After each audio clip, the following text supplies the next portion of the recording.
Good afternoon and welcome to our new knowledge session today. My name is Sandy Ratliff. I am with Locus, formerly known as Virginia Community Capital, and we're one of the partners in this program. If this is your first time or your 100th time, we are so happy to have you join us today. This is a program to help businesses and community and nonprofit leaders um, just use the skills and so forth and programs and software and all kinds of things to help you do a better managing your business. And of course, that will help you to grow and expand. This program is a partnership with the Washington County Chamber of Commerce, the Virginia Highlands Small Business Incubator, and the town of Abington. And we do this every other week and have been doing it since 2014. And it was actually started as a way to support our Washington County Business Challenge, and we just finished up our 11th year of that program. Today's session is being recorded for education and training purposes, and to keep the webinar flowing, we do have everyone muted. However, this is a webinar and a learning activity, so if you have a question for our presenter, if you will post those in the Q&A section or even in chat, we will address those during and especially after the session. We are this session is being recorded and will be available on our new knowledge page on YouTube. Just go to youtube.com/new knowledge and you will find it, as well as it'll be made available on the Virginia Highlands Small Business Incubator's Facebook page later this afternoon. We're happy to have back one of our favorite speakers, Alexandria Veatch with Letterpress Communication. She has been leading and doing an extremely fantastic job, our marketing series, talking about different aspects of marketing, not only tips for you to use, but also software, services. And if you missed any of the past ones, please go back and find those on our new knowledge page on YouTube and watch those because you will get a treat from it. But today, Alexandra is going to be talking about how do you measure your success. You make all these marketing plans, but what's working and what's not? What do you think you need to change your investment in and your time? So this is what we're going to be talking about today. So Alex, I'm going to turn it over to you and you can welcome everybody and tell them a little bit more about you and Letterpress. And thank you, by the way. Oh, well, you're welcome. Thank you for having me. This is one of my favorite things to do. So I'm excited to be here with you all today. I see some familiar names in the participant list. So thank you guys for joining. As Sandy said, this is the last of our spring marketing series. So go back and check out what we have been talking about throughout the spring. And so for some of you who've been along with us throughout the entire time, you'll see a little bit of repeat, but we wanted to make sure everything was foundational for those who will be catching up with this on the replay video. So today we're going to talk about measuring success. This is how to measure success in your small business, in your organization. But honestly, a lot of these principles you can apply back to just life. So if you have personal goals that you want to start measuring and working towards success, a lot of these principles will go along with you. So to get started, I would love for you all to put in the chat who you are, what you do, and what does success look like.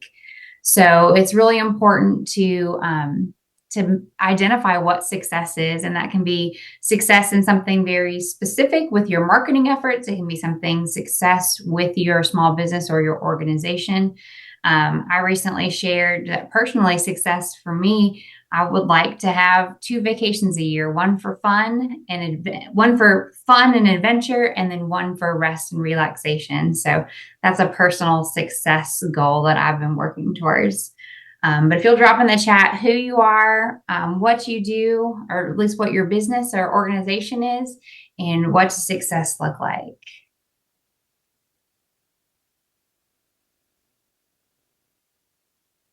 We've got Tracy Wright. Tracy, where are you from?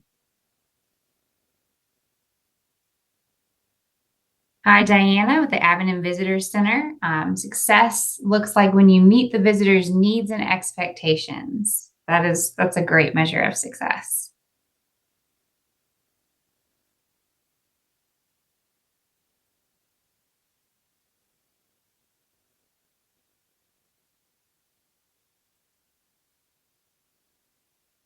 Awesome. We've got managing director of a nonprofit, Tracy with Emery and Henry.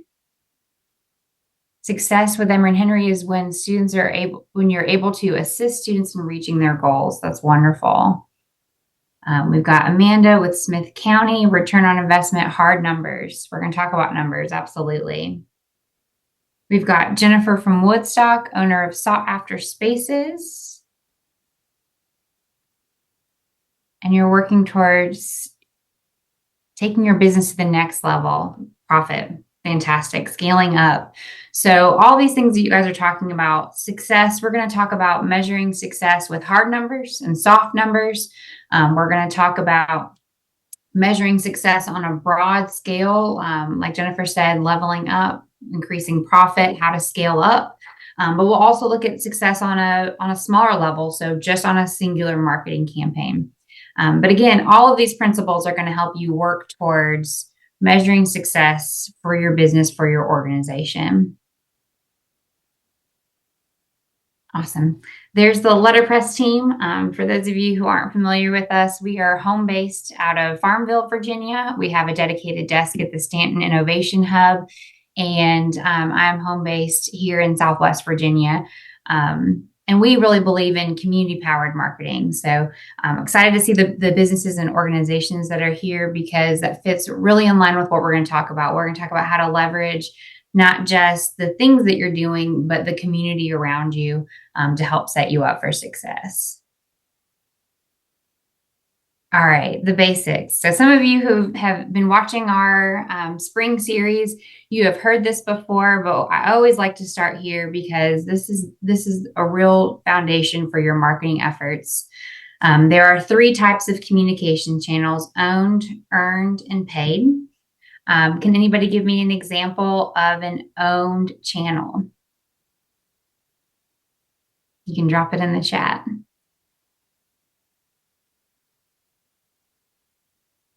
Amanda, yes, your website. Jay, yes, spot on. Your website is your number 1 owned channel. Some additional owned channels look like your newsletter, the list that supplies your newsletter, so your subscribers. Maybe it's an owned mailing and contact list for a mailed newsletter.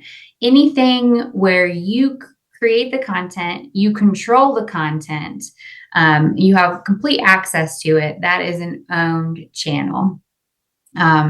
Your print collateral, your ads that you're creating, billboards. Again, if you are designing it, if you are putting the content in it, that's an owned channel. Oftentimes somebody will say Facebook or Instagram is an owned channel. I like to think of those as rented channels. So a couple months ago when we had that Facebook outage and everybody was wondering if they had changed their passwords and didn't realize that nobody could access Facebook, that was a reminder that we kind of rent our space on social media. We don't have control over the platform. We do get to control our content. It's kind of like having a great landlord that lets you paint the walls and set things up the way you would like.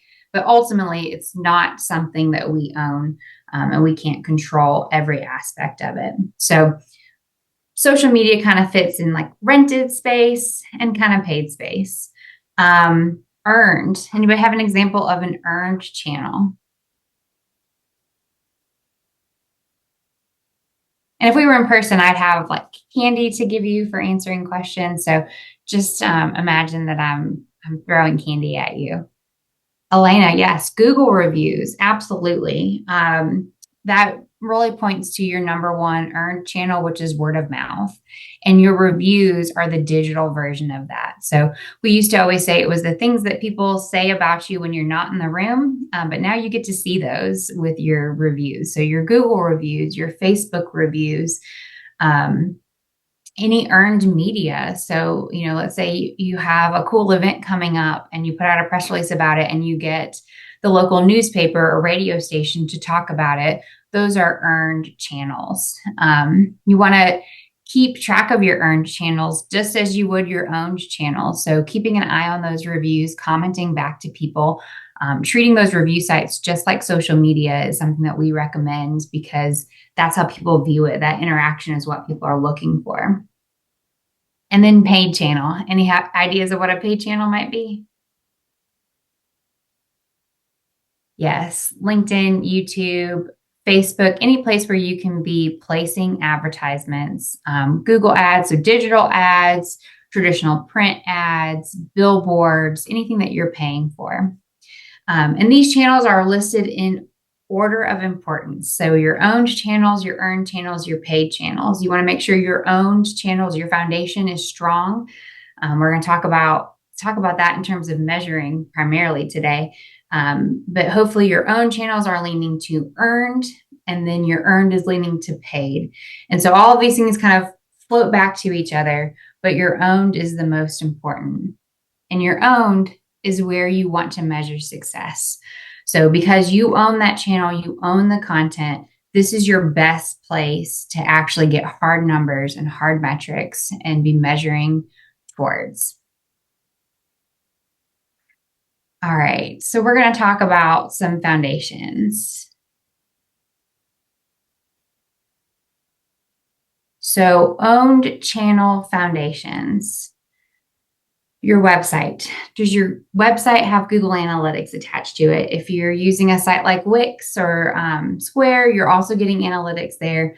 But Google Analytics can be a very powerful tool. So, we highly recommend using that. It's a free service, and it's just going to measure the traffic to your website from different places. Do you have a newsletter? Are you using your platform analytics? Do you have those things set up?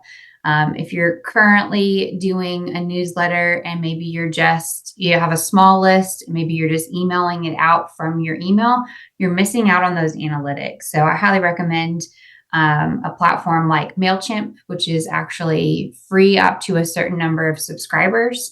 But you're going to get some great analytics from that. You'll get to know how many people are opening your newsletter. So what is your open rate? What is your click-through rate? Are people actually clicking and reading any of the links that you have in your newsletter? And then print and digital collateral. It's really easy to forget about adding success measures to your print and digital collateral, but QR code scans. If you had told me 10 years ago that QR codes would still be a thing, I would have told you were crazy. But what is old is new again, and the pandemic really gifted us QR codes back. So there are actually platforms where you can pay a small fee to create a QR code that is measurable. And so it's going to track how many scans that QR code has had and how many total scans, how many unique scans. We have a project in Richmond that is through Greenfront Furniture, and they are renovating a home on Monument Avenue, and their construction sign has a little QR code for their Instagram page that people can kind of follow in the progress. And amazingly, we looked at it the other day, it's been up for a few weeks. 37 people have scanned it. So when folks are walking by and walking their dog, they're scanning to learn more about that building. So you can take that same principle and utilize it on a print ad, on anything that you're giving out that has that QR code. So again, print primarily with QR codes, but you can measure phone calls. You can measure coupon code usage. So let's say you place an ad and you say, bring this in for 10% off your next purchase. Keep track of that. And even if you're just taking that clip and putting it in a box so you can count them later, it's going to show you what your return on investment was. So measure anything and everything that you can. So a way to measure and a way to increase your traffic or increase whatever your measurable is a call to action. So there are direct calls to action, buy now or sign up, informational, learn more, social sharing, share with your network or repost or like and share, feedback, leave a review, take a survey. So once you have your foundation set and you have your tools to measure, you want to start using calls to action to make those measurements. So let's say that you place a Facebook ad that is primarily trying to direct traffic back to your website. You'll want to use that call to action. Meta gives you a lot of tools to actually choose your calls to action well. So again, pointing people back to that. And what you want to do then is look at that Facebook ad, look at the analytics of it. How did that ad perform? And then measure that back to your Google. your Google Analytics and see if that traffic was the same. Did you have the traffic that Facebook said you had on the site? And did people actually click through and go back to your website? And Google Analytics will tell you how many people came from Facebook specifically back to your website. So those calls to action are super important. And again, that's what gets people to act. When and where to use a call to action. Literally everywhere, anywhere that it possibly makes sense, use a call to action. But here's just some reminders of places this can be. So your website landing pages, blog posts and articles, email marketing, social media posts, pop-up forms. Pop-up forms are controversial. Not everybody loves a pop-up form, but a call to action, like specifically subscribe to our newsletter, you can set up on your website after somebody's been on the page for 15 to 30 seconds to pop up a call to action for them. Product pages, videos, print materials, online advertisements. Anytime you are spending your time to create content and your money to create content, always make sure it has that call to action. Even if it's a simple event flyer, you want to make sure that people know how to register and sign up for your event.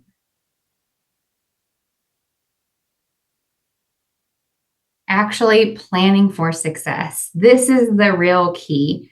And I always like to remind people to start at the end. What is your ultimate goal? So earlier we had people say that they wanted profit.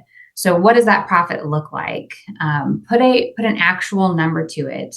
So once you know what your goal is, what your key performance indicator is, put a goal to that, put an actual measurable number. And these numbers can be hard numbers like percentage growth. Let's say you want an additional $5,000 in profit this upcoming year. Any of those hard numbers you can put to your measurables, but you can also put soft numbers to your measurables.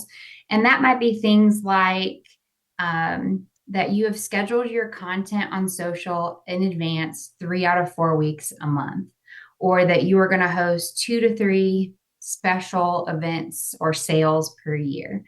A lot of times, we have this big goal that we have in mind. It's a big number. You have that hard number that you're trying to achieve, but those soft numbers are the way to achieve it. So having that hard number goal and then actually setting up small baby steps to help you work towards it. So maybe that goal is 10% growth in profit for this upcoming year. How are you going to achieve that? Start tracking back quarter by quarter. What kind of growth do you have to have each quarter to lead to that overall growth? And then what activities, what soft numbers can you put to that growth goal per quarter to help you achieve that each quarter? And so oftentimes you're starting off annually, and then you're working back to a quarter, and then you're working month to month, and then you're working back into daily and weekly activities. So thinking about it that way, that overall end goal, and working your way back step by step so that you're measuring as you go and you're doing activities that are helping you get to that ultimate end goal or KPI. And then again, it's all well and good to set up all of these success measures, but you have to actually measure them. So come up with a mechanism to measure your goals, setting up a spreadsheet or a document, then creating a calendar reminder to actually update that document. And sometimes you need somebody to help you stay accountable. So having a business partner or a friend who's a small business owner as well. Having those check-in meetings, having a regular time where you're not only checking in with yourself, but checking in with others on those goals will help you actually measure them along the way. And then once you have these goals, where are you gathering your analytics from? So what analytics can you actually measure? You can, like we talked about, you can measure website visits. You can measure newsletter signups. You can measure a lot with social. You can measure follows, shares, overall reach. You can measure engagement.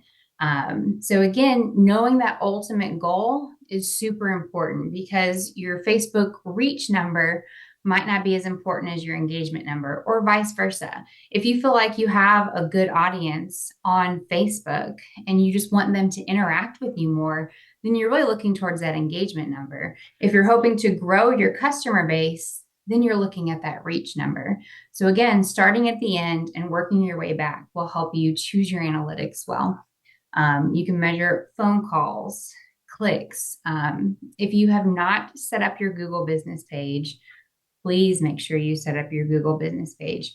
If there's nothing else that you do today, make sure you have a Google business page set up, because that's going to help you measure as well. So Google business will help you measure phone calls from search. So if somebody searches your business and they click that call now button, Google business will send you an email at the end of every month telling you how people interacted, what kind of reviews you had, what kind of phone calls you had, even down to people who navigated to your business.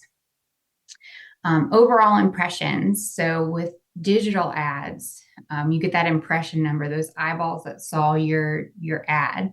And then old school measures like store visits. So you can literally just keep a clicker at your store and be counting how many people come in, but you can also get fancy and use geofencing data, so cell phone location data, to actually track from an ad all the way back to a store visit. So depending on your budget, you can do tracking to that level. You can do geofencing on billboards. So let's say you make that investment into having a billboard.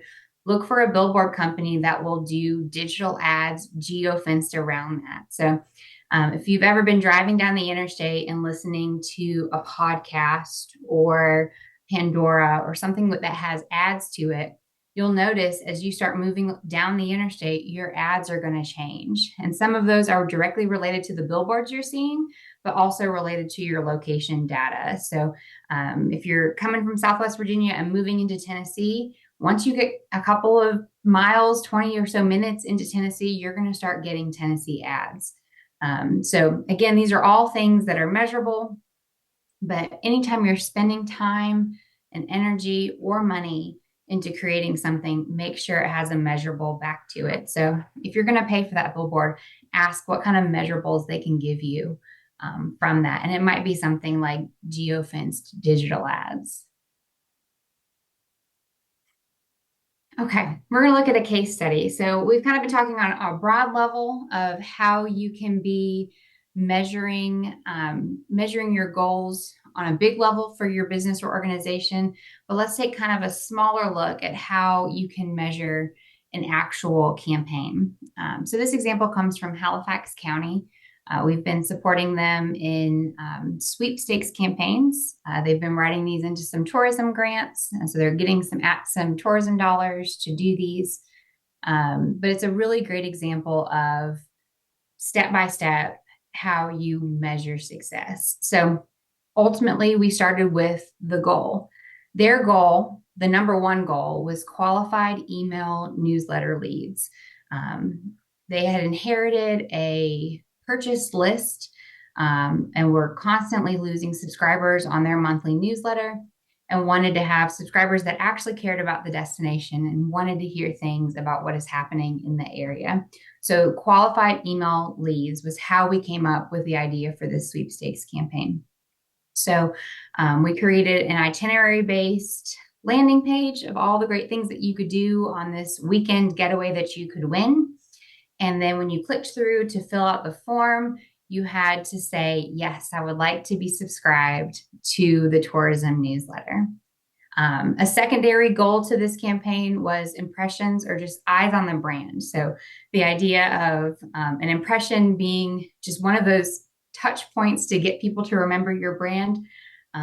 Those of you who've been here before with me, you've heard me say it takes 8 to 10 of those touches to actually get into somebody's head.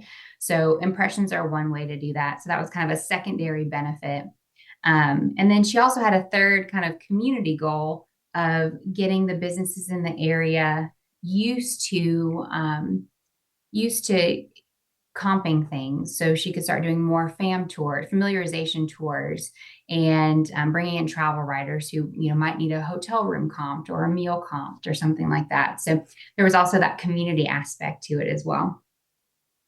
And then the setup. So the deliverables that we had in this project was a website landing page and an entry form. For this, rules as well. It's really important to have the sweepstakes rules. And then meta ads and Google ads and time. When you are setting up a campaign, you really want to give it time to land, if that makes sense. So Google and Meta, when you place an ad, you want to give it at least 10 days, if not more. These sweepstakes run for about a month. And on a small budget, you can actually do quite a lot within a month. But Meta and Google, those algorithms are learning as they go. So for a Facebook ad, it takes a few days for that Facebook ad to really get started, to really get rolling, and to start reaching the right people. So when you're choosing those demographics, it takes a little bit of time for the algorithm to start learning on that ad. But as that ad goes farther and farther along, you'll typically see things increase and do better.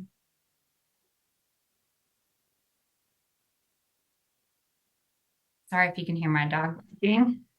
Um, at the end of the campaign, so you're going through your campaign, you want to kind of make sure that it's working.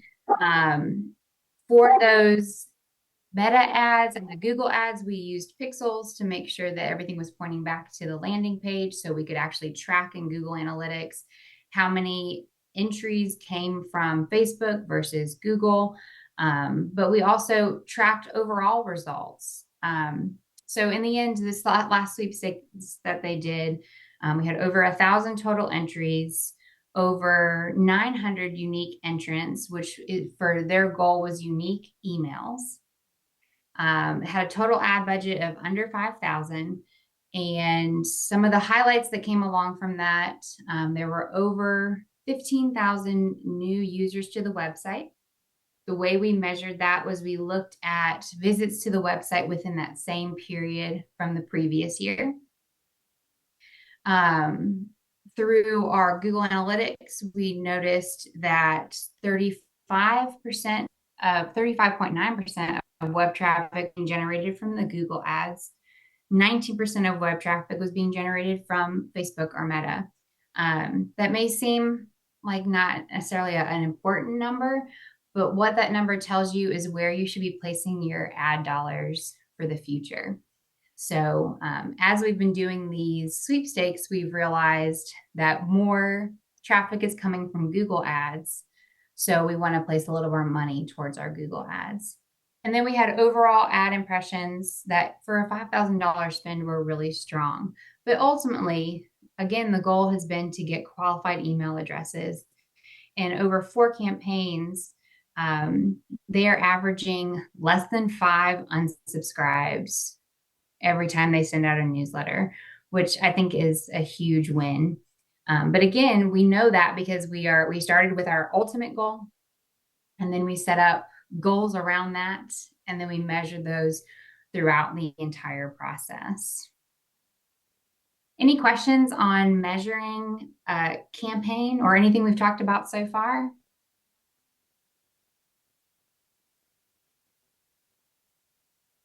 All right. We'll move right along to putting this into practice. So we've talked about several different things today, and there are so many different ways that you can be putting measurable goals into practice. But ultimately, I'd like for you all to take a moment and think about what is one goal or KPI or measurable that you can start measuring today, like right now. If you take the next 20 minutes after this workshop, what is one thing that you can start measuring today? And once you've identified that, ask yourself, do you have the measuring tools in place? So is your foundation where it needs to be? If it's not, make yourself a list, work through that to-do list, and then start measuring that goal. After you know what you want to measure, think about when and where you'll measure it. It's it's so easy. Everybody's done this. We've started off in January with New Year's resolutions and amazing goals for ourselves. And we get to mid-January, early February, and those goals have just kind of fallen to the wayside. And a lot of it is often because we're choosing things that don't fit within our current life structure. So think about what you want to measure and when do you have time to measure it. Actually, again, like setting up a calendar reminder to measure that. Maybe you know that your business is a little slower on Tuesday afternoons. That's a great time to be sitting in your store and putting some of these success measures into place into your spreadsheet. So pick a time that you know you'll have time to do it and set up a calendar reminder. Think about what has worked in the past. So it's quite possible that you had a process that was working really well and life just got in the way. Go back and revisit that process. Also, think about what hasn't worked and choose something different and think about why it didn't work and what your new setup can look like based on what didn't work. And then honestly, keep it simple. Do you need to make an appointment with yourself? Do you need that? Do you need to actually set up a calendar time to sit and do this work? Sometimes it's even getting out of your normal to remind yourself that this is important. So setting up an appointment, a coffee date with yourself where you actually go somewhere different with the intention of doing X, Y, and Z toward your measurables. Do you need to set up an appointment with others? That goes back to that idea of having an accountability partner, somebody who is actively wanting to measure success and wants to sit and do that regularly with you. Finding that person can be super helpful. And then I always like to remind people you are not alone in this process. If you are local to Southwest Virginia, here are some community resources that can be very helpful with measuring success, with your advertising, with gaining more knowledge. And as Sandy said, there is a ton of knowledge information on the New Knowledge YouTube page. But if you're not local to this area, look at some of these things. Does your town have an economic development office? Are you utilizing your chamber of commerce? Do you have an entrepreneurial ecosystem or a small business incubator, a local small business development center that can be a support? Do you have marketing organizations like PRSA, the Press Association for the nation, the American Advertising Federation? Do you have a tourism office that is active and it can be helpful in what you're doing?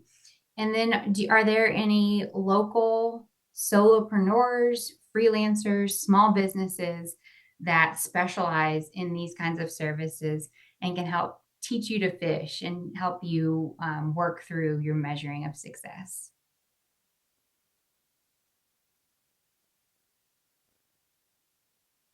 So, what questions do you all have? Does anybody have any questions for Alexandria? Hey, Alex, Google Analytics. If you don't have a Gmail account, do you have to go through some process? Great question. You have to have a Gmail account to have Google Analytics. Those are still, you can still set up a free account. So there's a lot of people who have their business email and they'll set up something similar at a Gmail to be able to utilize that. But you'll need a Gmail account to do your Google Analytics as well as Google Ads. Okay, thank you. You're welcome. And for those of you who haven't gotten into anything with Google, Google has a lot of great training resources. You can actually pay to do Google Ads courses, although as a small business owner, I know that time is precious. So those things change pretty often. I actually did a workshop a while back about when when to do it yourself and when to pay somebody to do it. And Google Ads is one of those places that time and energy, unless you're just super excited about it, that might be a good place to get a little support. And Alex, early on in your presentation, you were talking about lists and purchasing lists. If you have not purchased a list before, how careful and what should you look out for? And you might as well say that list is out of date as soon as you get it. So I guess what I'm getting at, are they worth the money, and are there sources to maybe look at, but sources to stay away from, if that Yeah. makes sense? I would, as you can tell from our case study, I would not recommend purchasing a list. It is very rarely a good idea. And as you said, they are out of date almost immediately as you get it. If you do purchase a list, and it really depends on your industry of where. So I would look at your industry and ask around, look at best practices. There's a lot of industry groups on social media. So if you're a tourism organization, there's tourism focus groups, there's small business entrepreneur groups. That's a great question to ask your small business development center rep, if they can point you in the right direction of a good industry recommendation. But again, once you get that list, if you are going to purchase a list, you want to be really careful with how you use it. So let's say you purchase a newsletter list, you want to do a really strong opt-in campaign. So sending all those names, hey, I got your information because you were interested in something else. So quite often with those purchase lists, you'll want to know where the names came from and kind of reference back to that, because otherwise it feels very spammy when you have it. So you're much better off gathering your own lists. So a question I get pretty often in workshops is, how do I grow my social media followers? So very similar to growing your newsletter list, growing your social media following is important. So once you get a page going, making sure you're having regular content, but then also doing something with a strong call to action. Those sweepstakes campaign, they work because people like to win things. Same thing with social media. So if you're really trying to quickly grow your social media account, you can use a strong call to action, like we're giving away blank. We're giving away this gift basket. And if you like this post, share this post, like our page and tag a friend, and do all of these things, then we'll put you in to enter to win. And that's a quick way to up your engagement and to up your Facebook followers. Okay. This is all about measuring your success, the topic today. So is there a report that you should create and look at least either daily, weekly, or monthly to determine, I spent this much on Facebook advertising and I got this many leads, or blank, blank, blank, but something that, I know a lot of social media is free, but it does take an investment in your time, and your time is money. So how do you determine, when should I cut it? It's obviously not working. I've tried and I've tried. Yeah. Yeah, that's great. You have to give things time. So you mentioned, Facebook, social media is free to a point, although we have just really noticed there's a lot of people who say, I've been doing the same thing for 2 and 3 years, and I used to have really great engagement up until last year, and now I'm not getting such great engagement. And my first question is, are you paying for posts? Are you boosting your posts? Are you paying for advertising? And more often than not, they say, no, I haven't. And that really shows us the shift that we've started to see in the social algorithm. So social media is really pay to play now. But even if you take $20 a month and boost a post that is already doing well, you're going to start to see growth. But I do recommend giving it 3 to 6 months, really 6 months of doing something targeted, doing it the same. So if it is, I'm going to spend $20 a month boosting a post that is doing well, then take that time to set your benchmark, see what your followers were at the beginning of that 6 months and then look at it at the end and see if you had any growth. I would bet some decent dollars that you are going to see that growth, because that's the whole point. Is they want to keep people on the platform. They want people to advertise. So in Meta specifically, it is a good place to start with paid advertising because they are going to give you good recommendations. So I always joke, if Mark Zuckerberg gives you a recommendation, follow it because he would like more of your money. But yeah, giving yourself that time, but also it's really easy to fall into the trap of, well, I've been doing this and I'm not seeing any growth. And I'll go back and I'll ask, well, what did it look like at the beginning? And that's usually the number people are missing. So set that number at the start. I have X number of followers and I'd like to see 10% growth in 6 months. And then go back and measure that together. And really all of these goals, again, it goes back to what the goal is and how regularly you need to look at it. Something like a Facebook boosted post, you don't need to look at that daily. I kind of joke that that's often like being an event planner and having an outdoor event and watching the weather every day. Because it's literally going to change every day until you get to the event. So that might be something you check in on weekly during your social media engagement. If you've watched our social media deep dive, you want to also be engaging with your followers, and ads the same thing. You want to engage with people who are interacting with your ad. So setting up the time every week to do that, checking your ad metrics at that same time is a good way to do a setup. I just want to follow up on something else that you said, and you were talking about, getting involved in organizations, business organizations where you can network, and there are opportunities. I can't imagine a community anywhere in the Southeast, especially in Virginia, East Tennessee, and surrounding areas.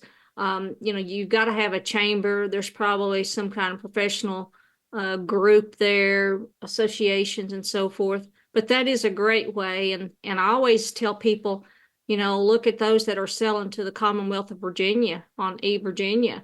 There's a great place that you can get a lot of data to find out who's selling to the state and whose businesses right in your back door that you don't know about, and how to contact them. So there's ways. It's just not screaming at you with, hey, we're over here. You can use us. It's just you got to go out looking. Yeah, absolutely. Utilizing your network and the network that you don't know that you have as well. So it's sometimes just as simple as putting it out on Facebook. Hey, I'm working towards some hard success goals for my organization, and I'm looking for somebody to help keep me accountable. Is anybody else in the same boat? And I'm willing to bet you'll find somebody who is, especially in these industry groups on social media too. So if you don't have time to go to a chamber breakfast or a chamber lunch, get into some of these industry groups, and you might meet somebody who's doing the same thing you're doing, but in a different state. And you can bounce ideas off of each other that way. Thanks, Diane. Glad to have you join us today. I don't see any other questions. I just want to, again, thank you. Alex, we couldn't do this without professionals like yourself giving of your time and your expertise and sharing with our group. So we really appreciate it. I cannot believe that your series is already over with, but our hope is that she's going to do 5 or 6 more starting in August through December, that we can have them join us. So if there's a marketing topic that you would like, or any kind of business topic that you'd like, let us know. The team, Kathy Lowe and Nita Farmer and myself and Tanya Triplett, the team I've already started meeting, and we're looking at topics and speakers. So if you've got something you would like for us to include in our fall series, please let us know. We do this for you. It's not like we're making money or anything. It's to help our business community and help us to help you. Give us a little feedback of what you need. Just want to give a plug for our next New Knowledge session. It'll be on May the 15th. It will be led by Carl Noblick. Carl is the director of the Small Business Administration for Virginia. And at this session, Carl's going to focus on agriculture and regenerative medicine markets available that are growing.